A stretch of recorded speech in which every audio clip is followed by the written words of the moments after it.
Kidlat News Updates.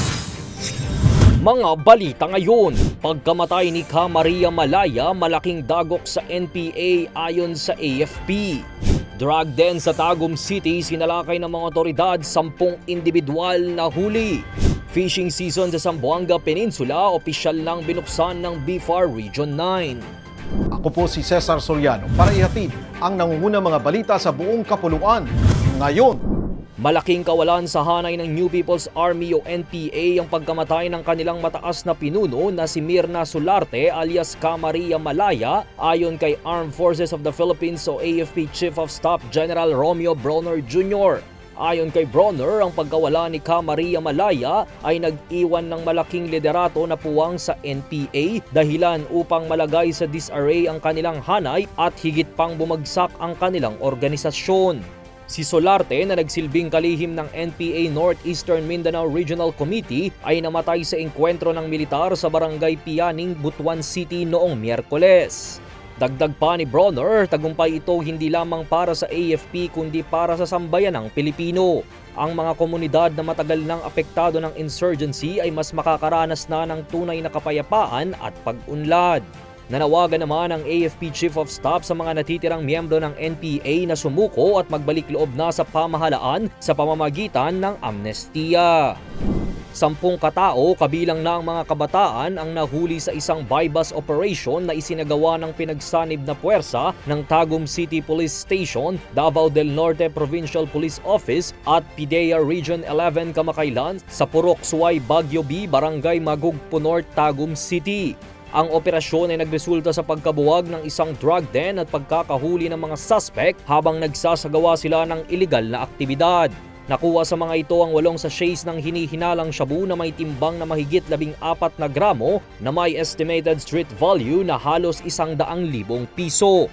Agad namang idinala ang mga suspect sa kulungan na nahaharap sa kasong paglabag sa Republic Act 9165 o ang Comprehensive Dangerous Drugs Act of 2002. Formal lang binuksan ng Bureau of Fisheries and Aquatic Resources o BFAR Region 9 ang fishing season matapos i-lift ang fishing ban sa karagatan ng Zamboanga Peninsula kahapon. Ang seremonya ay isinagawa kasunod ng pagtatapos ng 3 buwang fishing ban mula noong Nobyembre.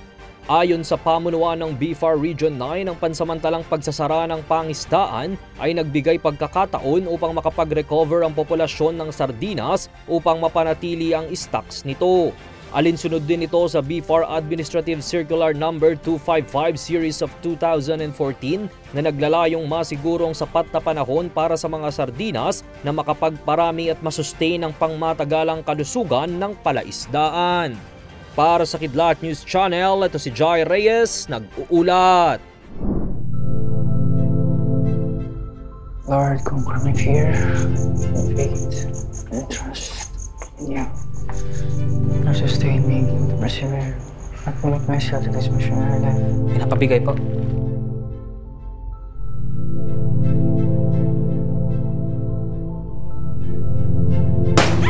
Tawag na ako!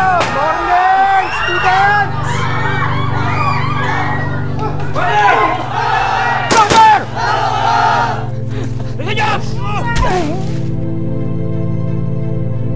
Nagdeklara ng giyera ang Abu Sayyaf. Hindi tayo hinto. We cannot lose any more personnel.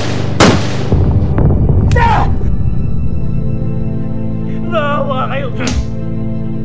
Isip sa sarili mo. Sa ngalan ng Ama, Anak, ng Espiritu Santo.